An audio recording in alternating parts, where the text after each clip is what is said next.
we're going to introduce the lovely Reverend, Kelly Garrity. She's going to read our reading and affirmation. Thank you for that beautiful music. You're welcome. Good morning, friends. For listening. The theme for October 2021 is Going Further Together. The topic for today is Share the Dream. Ernest Holmes reminds us that our dreams begin with ideas. Things exist in the universal mind as ideas. Ideas take form and become things in the concrete or the visible world. Thought calls things forth from the universal into expression. And Ken Blanchard shared this wisdom. A shared vision is a force in people's hearts. At its simplest level, a shared vision is the answer to the question, what do we want to create? Let us put our hands on our heart and speak this affirmation together with feeling. My dreams are the stuff of spirit itself. Thank you. And now I'd like to introduce Reverend Dr. Kathleen Johnson.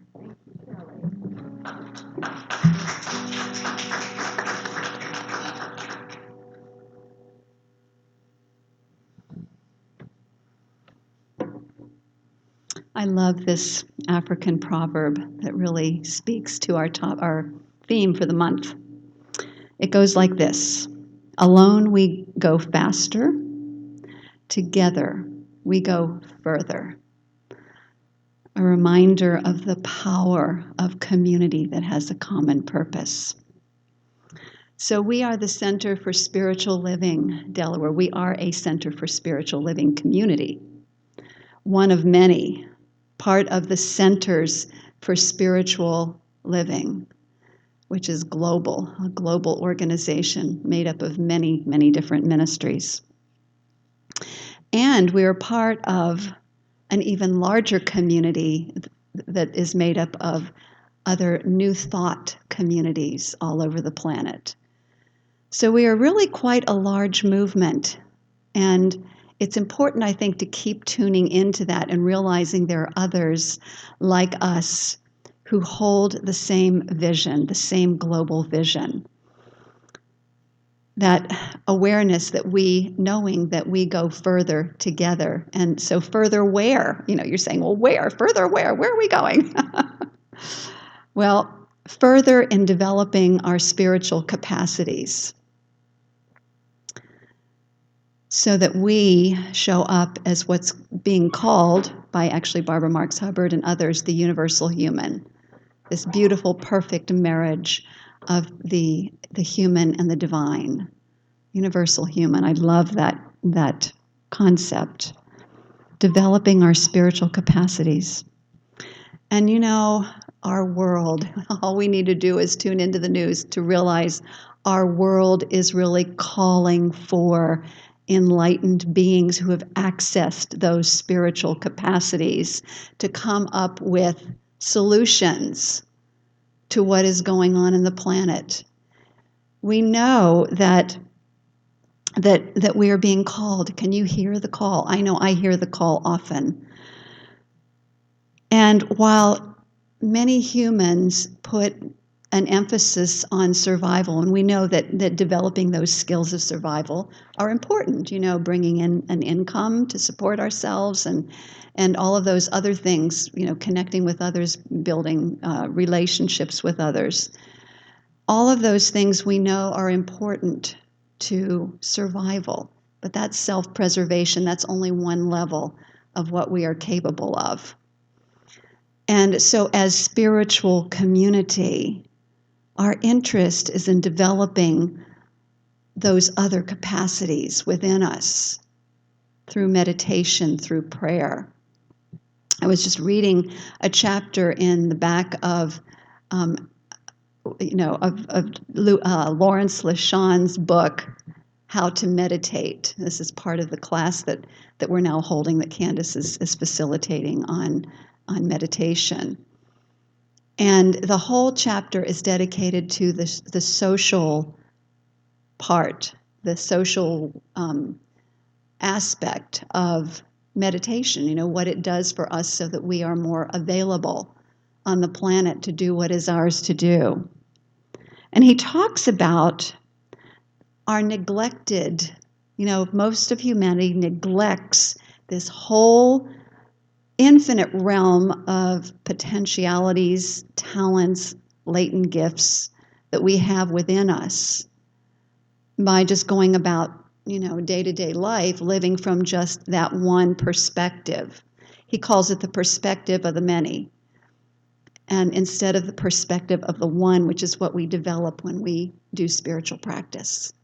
We connect in more deeply, not only with the divine within ourselves, our true nature, but we begin to wake up and see things from a different perspective. The worldview is completely different from a place of oneness consciousness than it is from what he calls the way of the many. It's the way of the one and the way of the many. In the way of the many, it's me, it's you, it's these other people, it's us against them. It's always looking for a common, getting together for a common, against a common enemy or whatever. It's a whole different mindset than the way of the one, which is the understanding that we are all brothers and sisters of the Most High. I am you, you are me, we are in this together. The understanding of the interconnection of all life as well. Your well-being is important to me because it is my well-being. Our well-being, is a joint effort. And so he calls this. He says we leave these spiritual capacities undeveloped at a cost, and the cost is, we can see it, degradation of the planet, poverty, war, disease, all of the things that we've been experiencing. And what I am really encouraged about is, I stay in touch with optimistic news like Optimistic Daily and things like that. There are so many other people like us, the imaginal cells in the butterfly. There's so many people like us that are stepping forward and doing their part to make a difference, creating new energy technologies, clean energy technologies, and putting them into place, not only experimenting with them, but actually building them and getting them out there.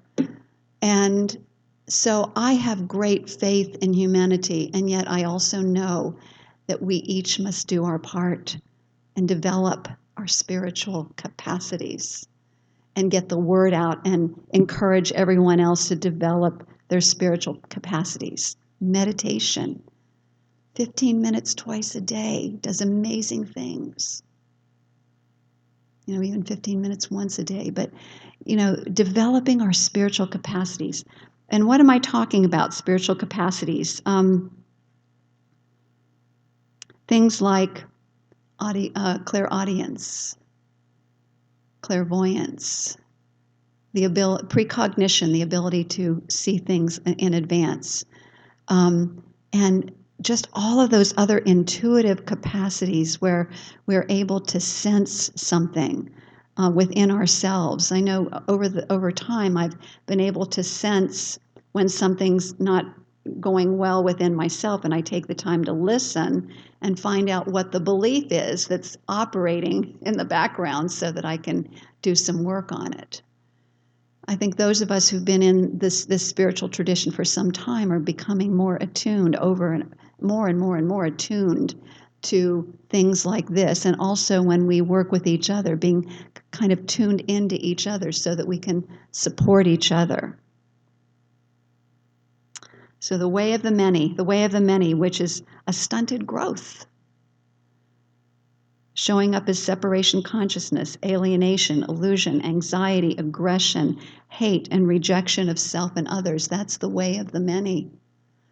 The way of the one, oneness, consciousness, aware of the interconnectedness of all of life, that we all emanate from the one life, one unified field. I mean, even the quantum physicists have tuned into this idea and awareness of oneness through the unified field theory. Everything arises from the one. And following intuitive guidance, even when our senses tell us something different. So we are here to awaken to our divine nature, not just to survive, to thrive. And we are here to co-create what I talked about last week, the divine beloved community. The divine beloved community. If you remember some of the hallmarks of the beloved community, which was coined by a philosopher some time ago and then really taken up by Martin Luther King and spread far and wide, is this idea that beloved community is a realistic and achievable goal. And it's not just talking about our community, it's talking about globally, seeing ourselves as community. And it's attained by a critical mass.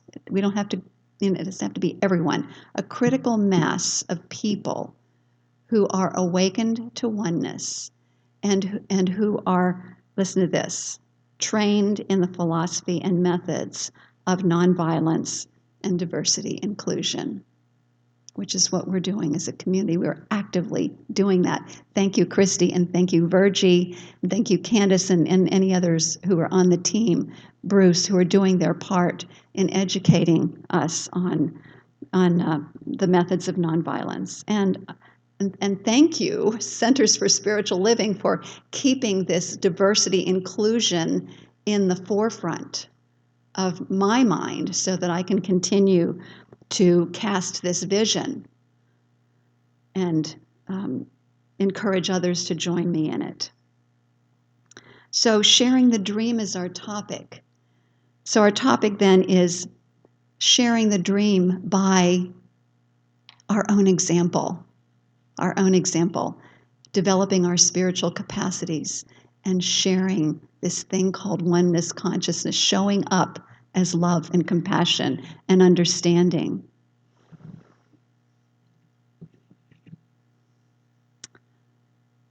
So the first thing that I want to talk about is dreams and visions. What's the difference between these two things? Ernest Holmes says we are open at the top for both dreams and visions. We continue to keep ourselves open to growth, to developing all of these potentialities. And developing all of these potentialities starts with a dream or a vision.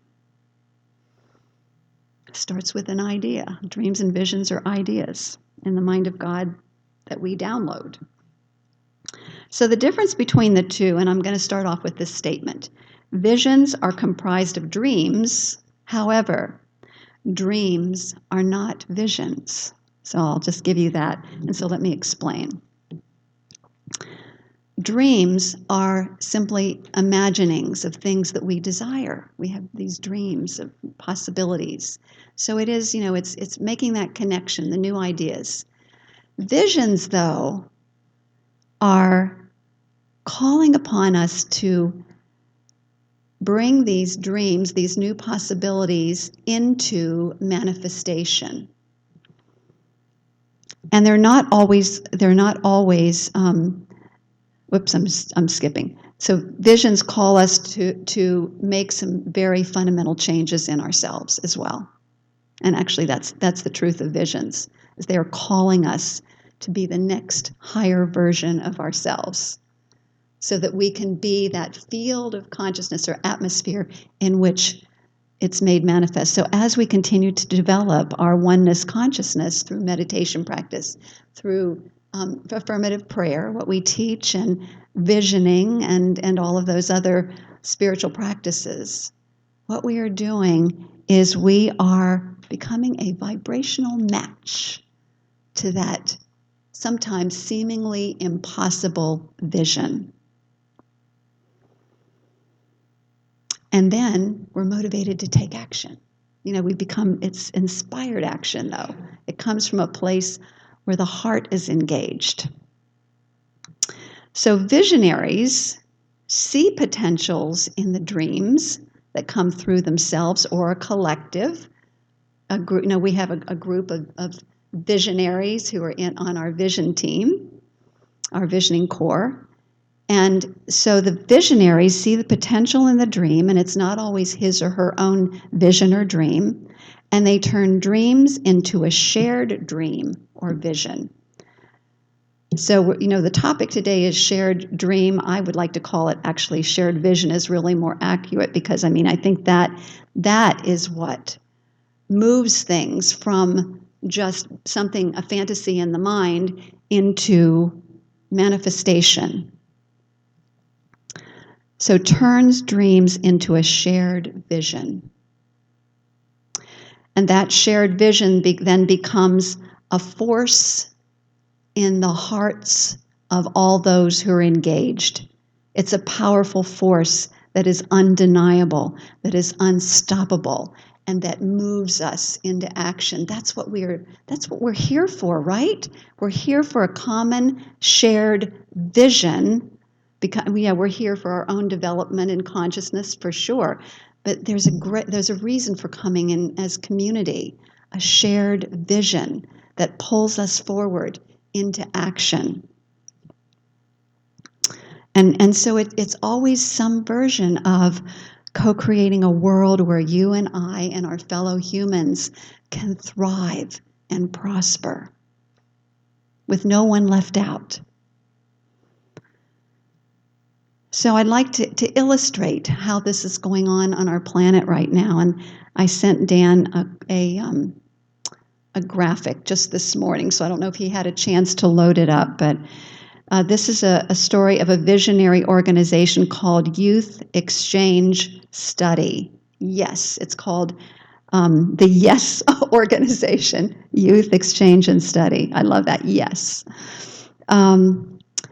And they share this dream, this vision of peace on earth through interfaith harmony, through the arts. And so they chose to do an online art contest in Jordan where Muslims and Christians thrive together, work together in harmony. There's harmony is just very natural there. Dan and I saw that taking place also in southern India, where churches and mosques and temples and all of those are all next to each other. And when you go to the marketplace, there are people in all of their different attire. You can tell the different religions by what they're wearing, are all working in the same company and supporting each other, and harmony just exists. This is the vision that is actually being made manifest in certain parts of our world, and it's important to remember that. So this is highlighted by this organization who goes to different places and holds these online art contests. So during Interfaith Harmony Week this year, which was February 2021, they held this contest. And so I just want to share with you the comments of this one, actually the first place winner. His name was Osama Daoud. And he created a video. And in his video, he says, both Muslims and Christians here in Jordan respect each other's mosques and churches and freedom of worship in God in any way that they worship of God in any way they perceive. Because at the end of the day, we walk the same streets, we eat the same food, we attend the same schools and colleges, and most importantly, we share the culture and we are united in love. This was a young person, a teen that was offering this beautiful vision. It's something that's taking place, but it's because it's on the internet. It's being spread far and wide, It's being cast out beyond just Jordan, showing here is the possibility, here is the potentiality that is available to us anywhere on the planet if we so choose. Part of sharing the dream is being willing to see the one, God, whatever you choose to call it, in everyone. So this means not only thinking that we are one, but living as one, which was so beautifully demonstrated just, a moment ago, living as one. So beginning with our spiritual community, and I think about our spiritual community and how we acknowledge our diversity, we embrace our diversity, and we work on projects, teams, and ministries together. Elders, youth, Black, Latinx, white, LGBT, straight. I think our community covers all of those categories. And we work together in harmony. Many of us have reflected often that our community demonstrates heaven on earth, a world that works for all. So it's operating within our community already. And then it's about us extending that out beyond our community.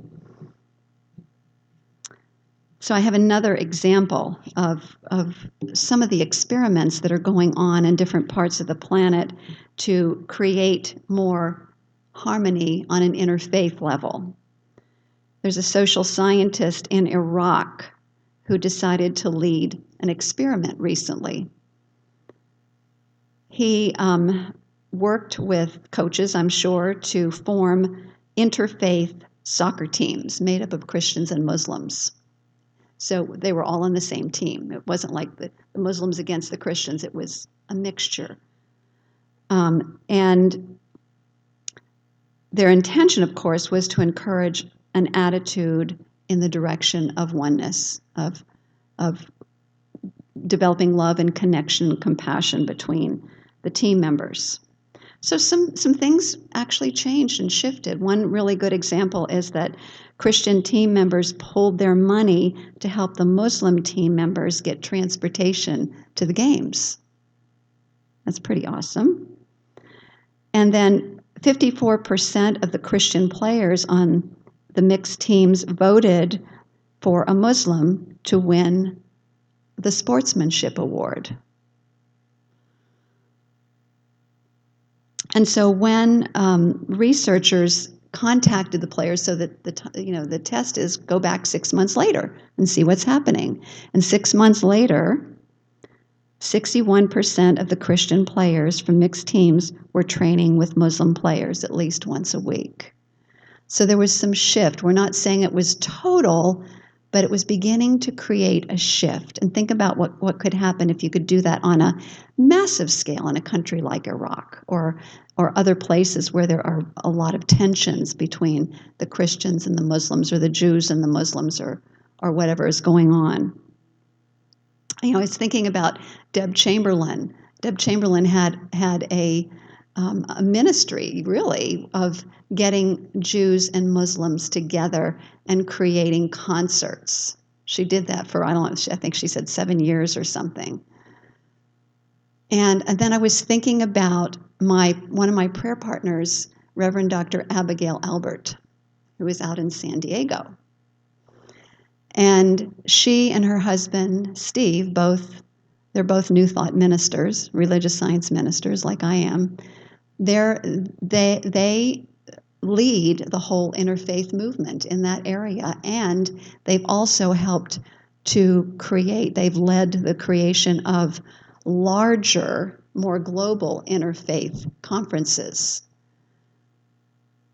These are people who are dedicated to creating interfaith harmony, and it's happening. It's been happening, and it's happening on a large scale in many places, with a lot of success and mutual understanding among the different religions. So that's seeing the one in everyone is what that is. It's looking and seeing, yes, you may have a different religion than me, However, I really get it that you're my brother or you're my sister. You know, your skin may be a different color than mine or different shade. There's actually all different shades. But we are the same. We are brothers and sisters. And you could do that with every way that people tend to identify themselves. When we do this, when we spend time together and get to know one another and work on projects together, something happens at a visceral level in consciousness. It's not only something in thought, but it goes into the heart. It goes into our whole sense of unity and oneness. Visceral, I love that word. It's like a visceral feeling that shifts in us, and our hearts open, and we just feel great compassion and love for each other. So I'm going to now lead into the next part. So that was about sharing the dream of seeing the one in everyone. This next one is, I want to share this quote by Paul Coelho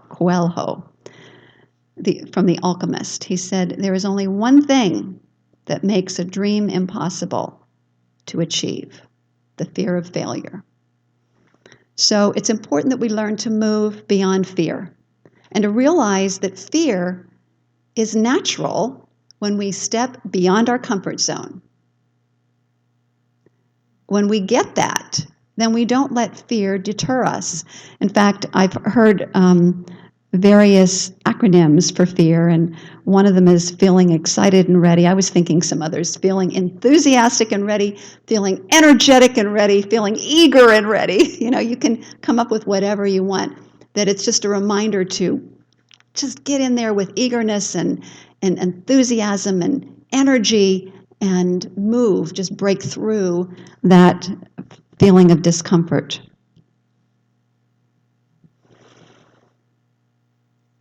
So we are being called to be the ones who make a difference, the ones who change the world.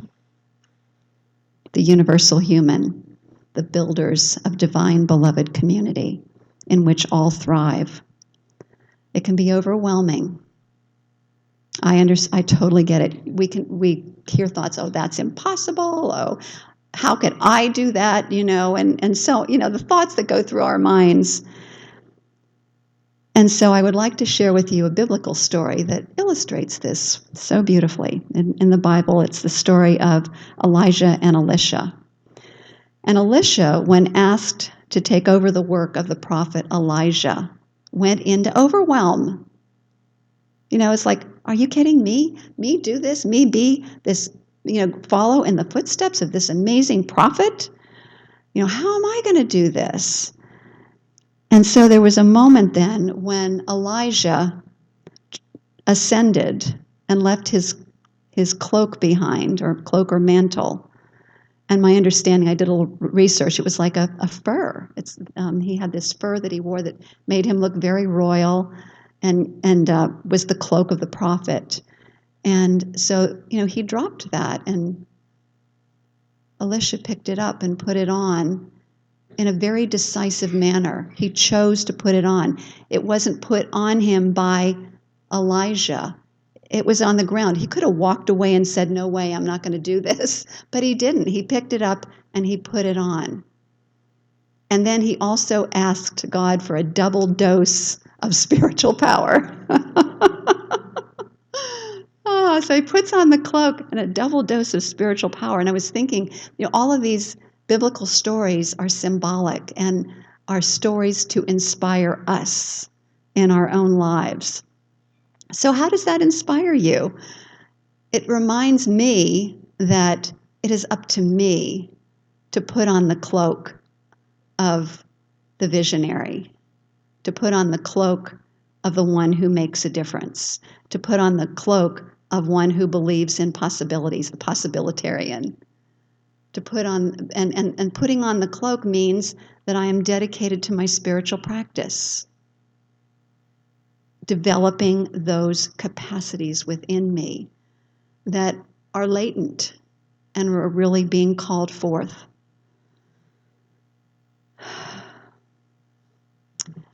And it's always so important to realize that when we do that, we are partnering with the divine. We're partnering with the divine. We're not doing this all by our little selves. And that's what spiritual practice does. It is an act of partnering with the divine. And it's more than a double dose of spiritual power. It is an infinite potential of spiritual power that we tap into. In fact, Holmes says it's the entire power, creative power of the universe that we tap into when we go within, in the silence, when we listen, when we use the power of our word from a place of knowing that we are one in God. So we have full support in living as the one. So my call to action to you today is this. It's something that we value. It's considered a value of Centers for Spiritual Living, community service. A vital way to live as the one, dedicating our time, talent, treasure, and expertise to the healthy, joyful evolution of our spiritual community, and also the greater community in which we live. So I'd like you to close your eyes for a moment and turn within and ask yourself, what is my part of living as the one? What does it look like, feel like, sound like to live as the one? What have I always wanted to do in the CSL Delaware spiritual community? What are the gaps that I see in the community that could be filled by Spirit as me? Contemplate that for a moment. Listen in the silence. I'm going to give you a full minute to listen deeply.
And so the next question is what fear must I release in order to step into this new way of being?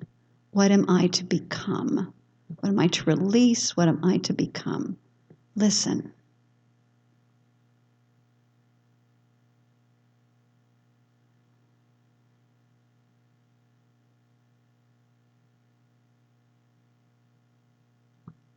And so I give thanks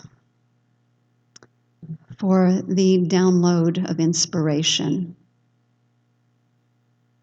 I give thanks for the willingness of the heart of each person here and each person on Facebook, each person that's part of our community, celebrating and giving thanks for the one life that we are each living more fully, freely, and expansively. Giving thanks for the manifestation of these visions that we are receiving as part of the shared vision of heaven on earth, a world that works for all. I let it be.